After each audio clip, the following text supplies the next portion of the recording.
us, Bunny. Nice rat. Scratch, bite, bark, kill.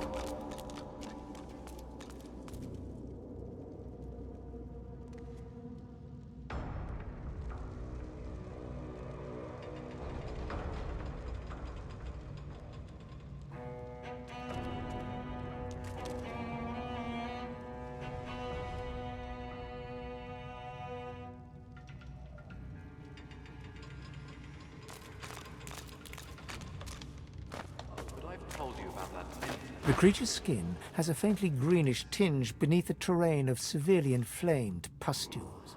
It sags beneath its own weight and seems not at all well. That, of course, was so many years ago. I can hardly remember the smell of his skin.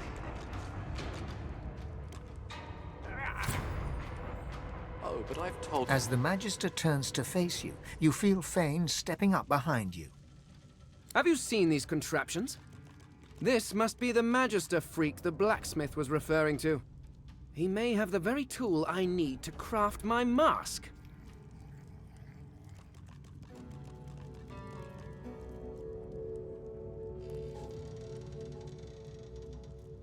Fane cheerfully explains that he needs something to rip off a person's face, even demonstrating the idea by reaching over and tugging on the Magister's cheeks. Rather than reacting with horror, the Magister seems excited, very excited. He explains that he might have just the thing. Unfortunately, the Magister does not seem willing to part with it, no matter what Fane offers. The undead turns and storms away. Who are you, you lovely little fairy? He reaches out and places a hand on yours. So fascinating. Living bark, living wood. Please, come in. Oh, do make yourself at home, won't you? Well, this is my playground. A little sanctuary away from the ugly world upstairs. And my games, well, they leave marks. You're not listening, darling. Perhaps we should start with making a little more space within those ears of yours. Come, darlings. Time to die for Papa.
Exquisite! The perfect tool to rip a face from a corpse. I think I shall call it the Face Ripper. Now to harvest a few samples, gather some source orbs, and craft a new mask. Your mind is empty as a new moon. Something seems to have cleared it out, scrubbed the corners, bleached the halls. The nothingness is oddly comfortable.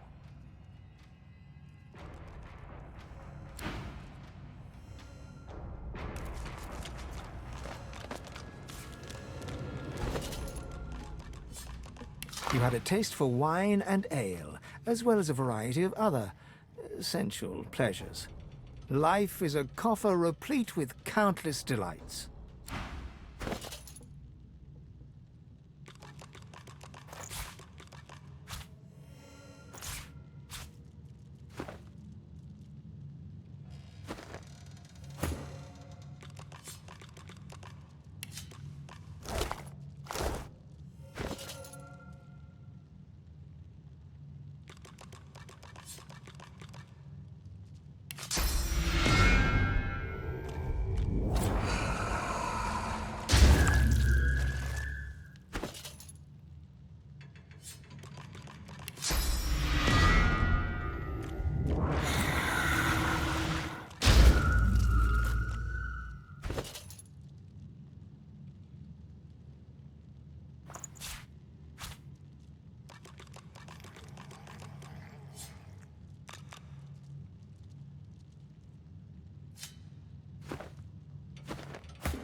Die.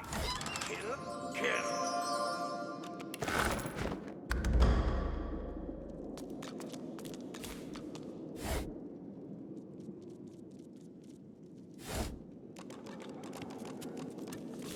What is this?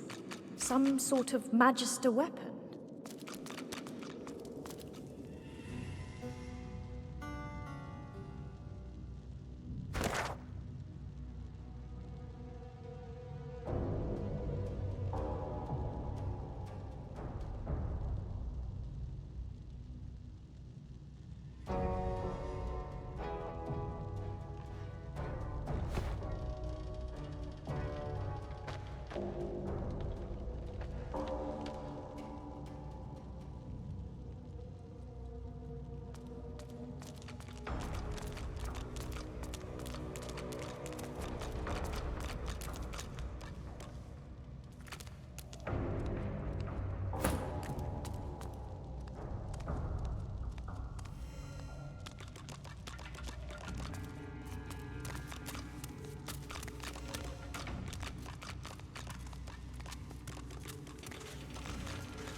It might stink, Quercus, but at least there are trees.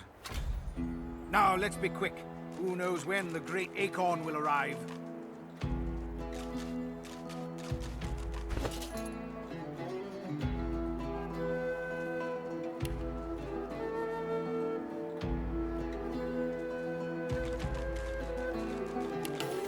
The cat purrs loudly as it curls itself around your ankles.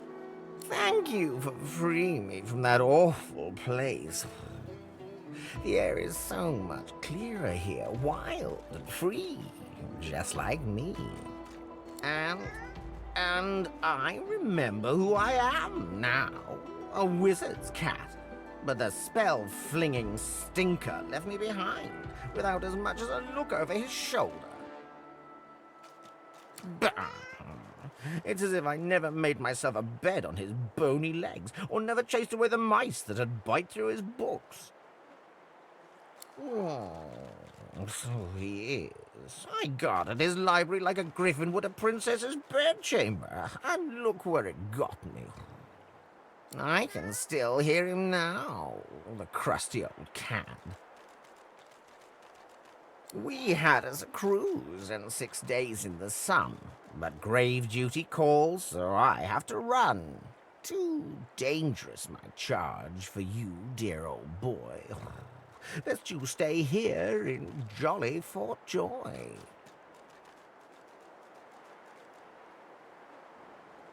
By leaving me stranded among those red robes with their prickly magic sticks, you mean? No, it's quite clear to me that you are much more worthy of an honest cat's company.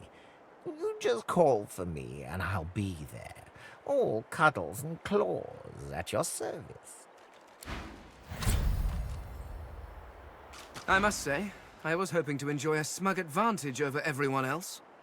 Lacking skin may make me a target for mortals, but I am mercifully immune to mosquitoes. However, they are infuriating when they get in one's skull. I can barely hear myself think.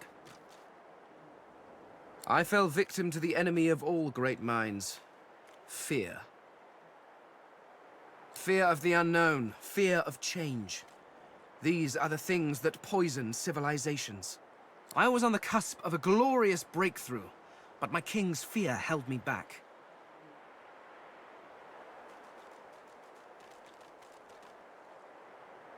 I discovered a veil hanging across the universe, a barrier of pure source. It was amazing, the kind of discovery on which a civilization turns. Who knows what secrets may have been hidden behind that curtain? But my king forbade me from further investigation. Do you know, I never thought to ask, between him purging me and casting me into a traitor's tomb. What a foolish oversight! If only I'd had your prescience and curiosity, I could have saved myself centuries of pondering that very question. Well, certainly he was not pleased with my insistence that we investigate. But the king's word is law. Was law. But the reason I was purged was slightly less intellectual. After the king refused to let me investigate the veil, I brought the issue up with others.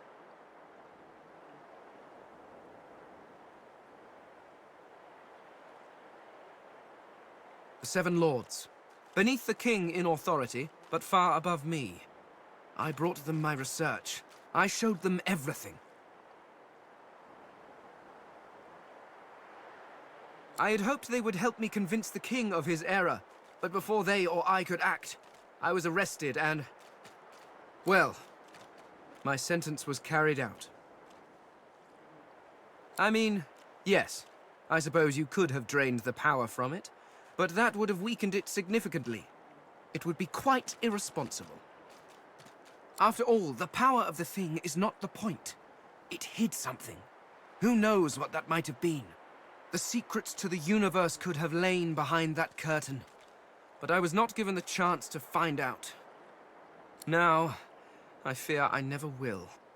He ceased to be my king the moment he turned on me. I did nothing wrong. All I wanted was to further the knowledge of the Eternals. Who knows? Had I been allowed to continue my studies, perhaps I could have warded off whatever catastrophe befell them.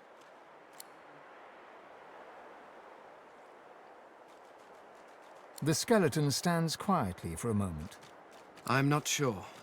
Centuries in a tomb can warp one's memory.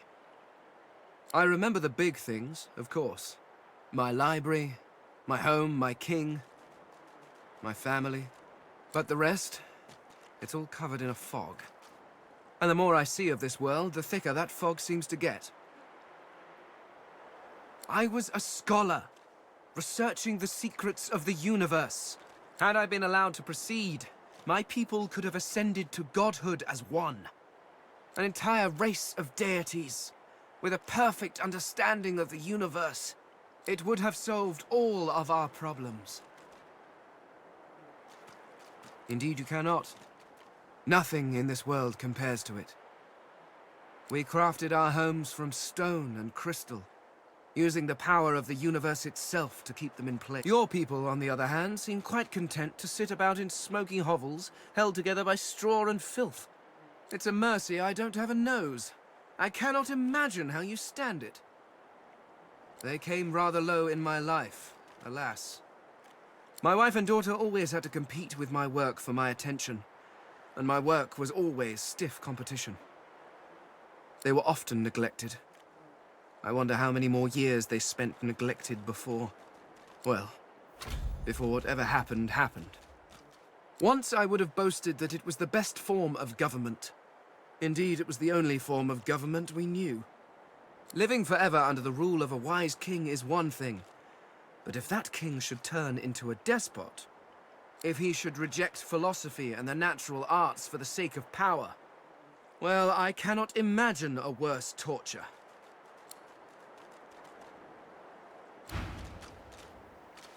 Speak if you wish to. In a final heartbeat. Why did you assume I wouldn't?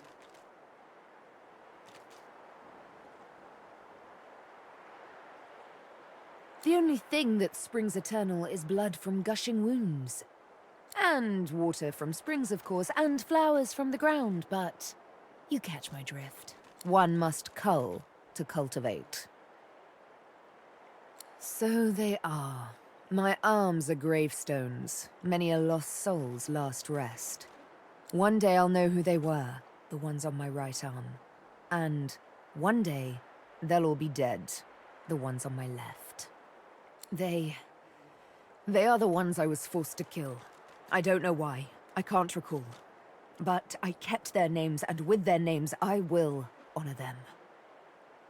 The Master. A lizard, but not any lizard. A spectre in the flesh, a man with no name. A darker shade in shadows. If he be a demon, as the frightened claim, I will be a demon hunter. If he be a god, as the cowering claim, I will be a godslayer. Until it is over, I will be nothing but vengeance. A day on the beach I'll be after. She returns your smile, though you can read the skepticism in her eyes. A lovely little promise to make. A thorny one to keep. We'll see how bloodied you're willing to get to pluck the one rose lost in a forest of daggers. Still, I do appreciate the sentiment. Those are the breadcrumbs, torn and tossed aside along the long road to the Master.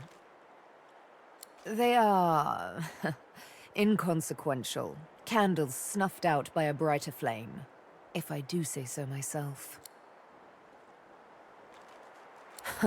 Hardly. I walked up to the quay, asked for the ship to Fort Joy, and declared myself a sorcerer. I'm here to hunt, remember? Here to play a game of tic-tac-terminate with a special certain someone. One of her eyebrows arcs, like a cat arching its back, ready to scratch. A touchy subject, I warn you.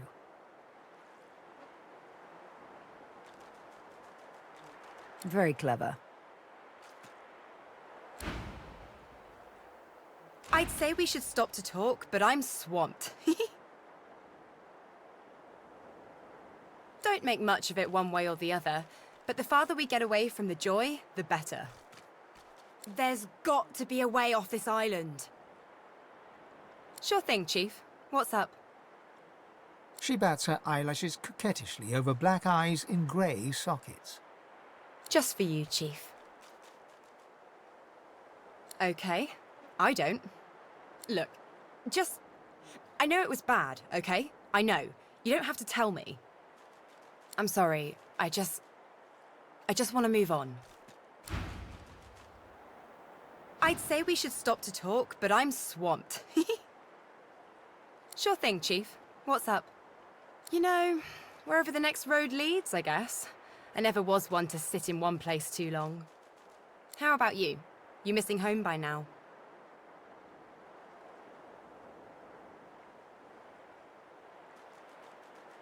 I get you.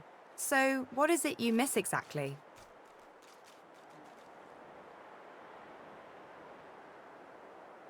I hear you. But it's kind of exciting, isn't it? Nothing lights my fire like the fear of mortal peril. Just me? No? Yeah? Never mind. But let me tell you something else. I've always kind of felt like home isn't really a place or a time or anything like that. It's just a feeling you get.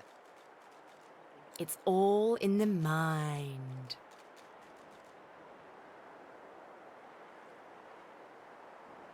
I think as long as I might lose myself at any moment, I'll feel like a bit of a stranger, no matter where I go. That does help. Thanks, Chief.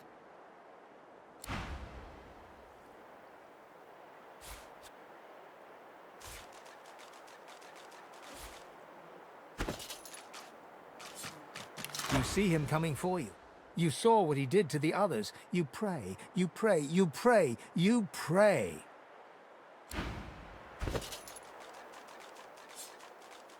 You hardly recognize him, but there he is, Alexander. You're shocked to see a sorcerer's collar around his neck. He seems so different now compared to how he looked back in school.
scent unmistakable.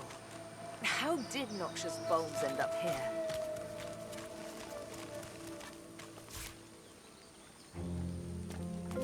I've spotted something.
These plants look truly sinister.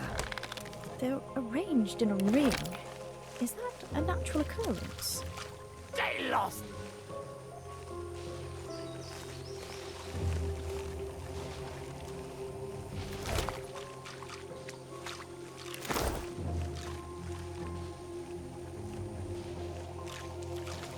No bad things happen if you open the chest!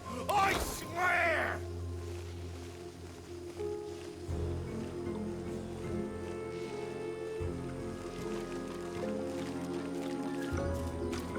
Blooded and sad, a severed head sits on its stick. Its eyes snap open and dart from you to the nearest noxious bulb, and... Open the chest there! Go on! You know you want to! Open the chest! There's loot in it! Open the chest! Good things occur! Very good things!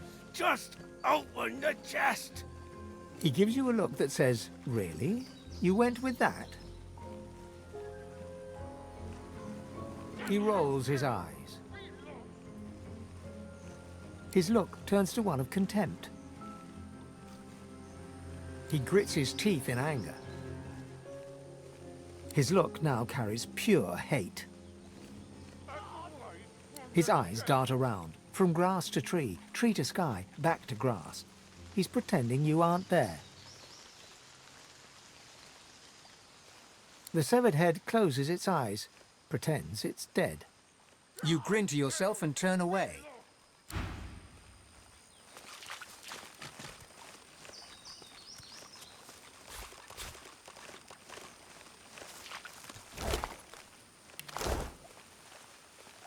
Stay lost!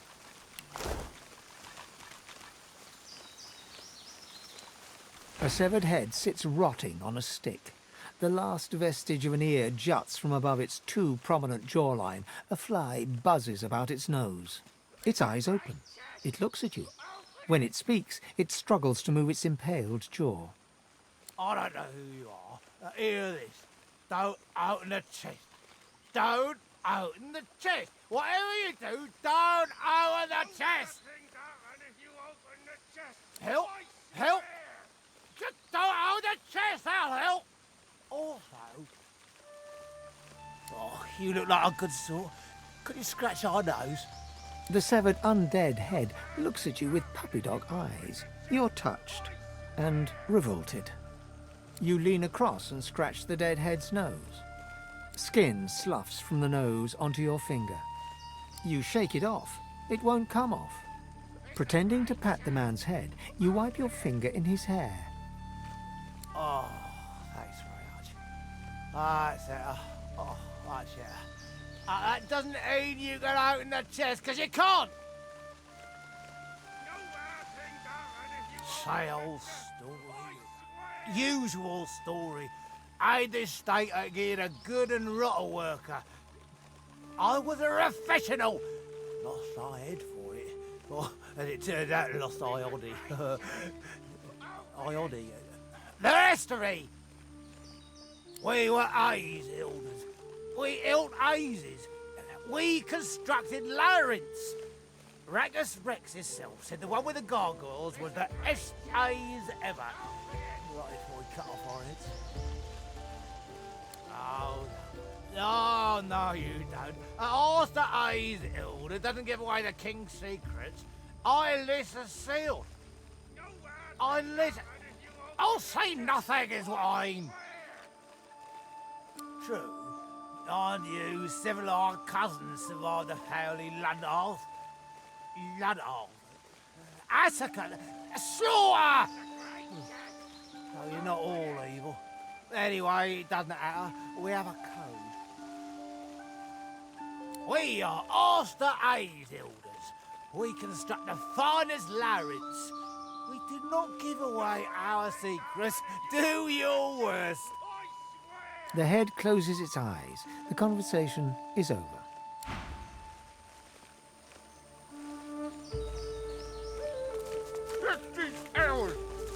All we're saying is don't open the chest, or bad things will happen. Exploding things. Don't listen to him. He's Ed. Ed, I told you. Crazy. He wants to die. I'd help him die if I could, but killing him would kill us all. And you. Don't open the chest. We all look the same to you, do we? One head's as good as another, is it? Oh, that's just lovely. Hope you're a... Now, don't make things worse. Don't open the chest. If you open the chest, bad things will happen. Not nice things. Bad things. Feed bones, plants, the flora all around us, I mean to say. It'll go... The head's eyes widen in horror. You wouldn't kill perfectly innocent heads like us just to see what's in a chest, would you? There's no honor anymore. None at all. The head closes its eyes. The conversation is over.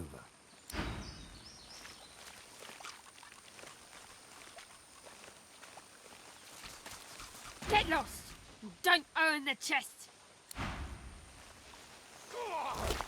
Open the chest!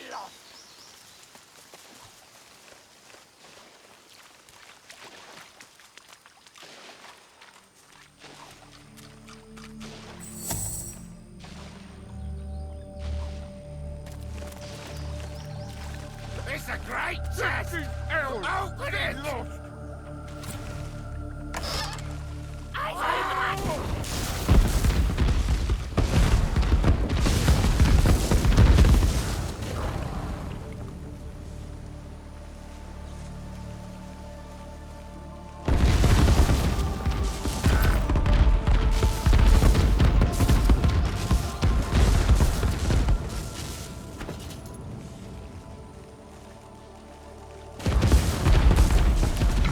Genius maze builder. Clear of mind, sharp of wit. You built an invisible staircase, useful to those who may find it.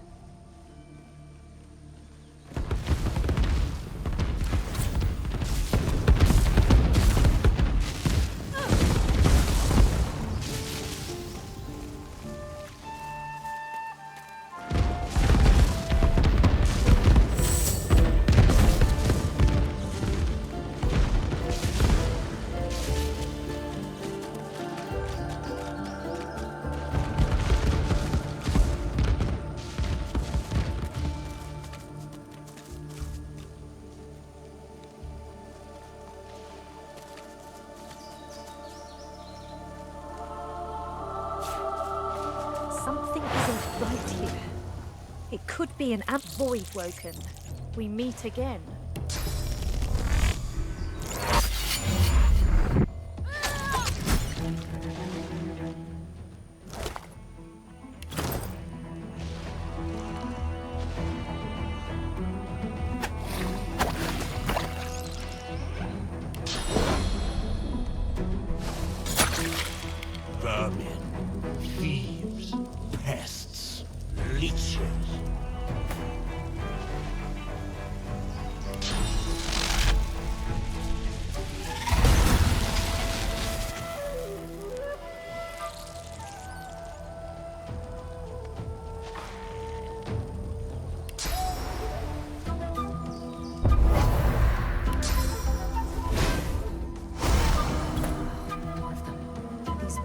Damn persistent.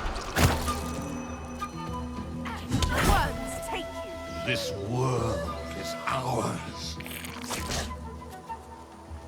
Fall, die, pass away. Your essence, you will not be spared. Your time is up. Squash the vermin. Hang the thieves.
They keep calling us vermin, but we'll just keep putting them down.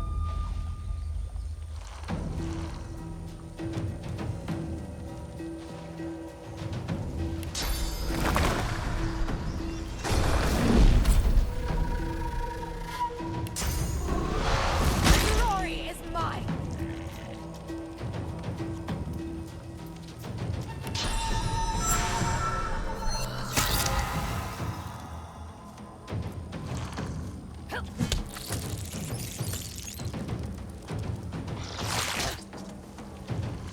Ours. Ours. You are ours. We are the many and the all. We were first. We are the beginning and the end. We will return.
Right where I want you.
Find whom? Whose voice is this? The corpses of voidlings lie in heaps around you, a miasma of cursed fluid pooling at your feet. Let them come, I say. They are easily vanquished.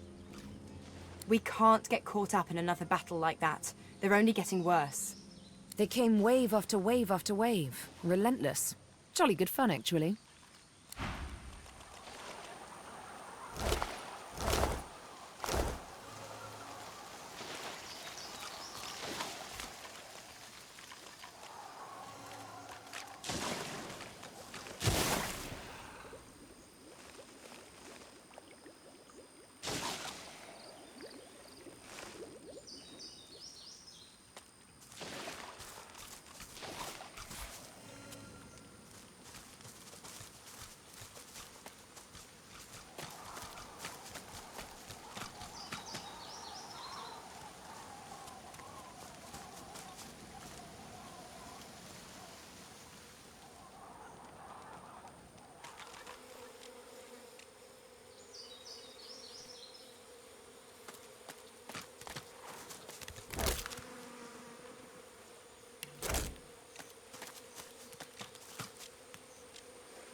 It was madness! Big fire boom, lightning crash! One moment sun, the next I feel darkness inside me, then noise! So much noise! Clank, moan, clink, groan! I hid in a stump. I'm not a stupid squirrel. I have much stowed away for hard times. But I saw them! I saw the shinies! Loud! Fire and steel! Crash, bash, boom, splat! It was warm, then it was cold. No one left, just salamanders. They liked the meat. But I saw the shinies, 4 of them, round. Darkness left, then light again. Warm, saw glints in sand and dirt. Don't eat shinies, but I like to look at them. They make happy.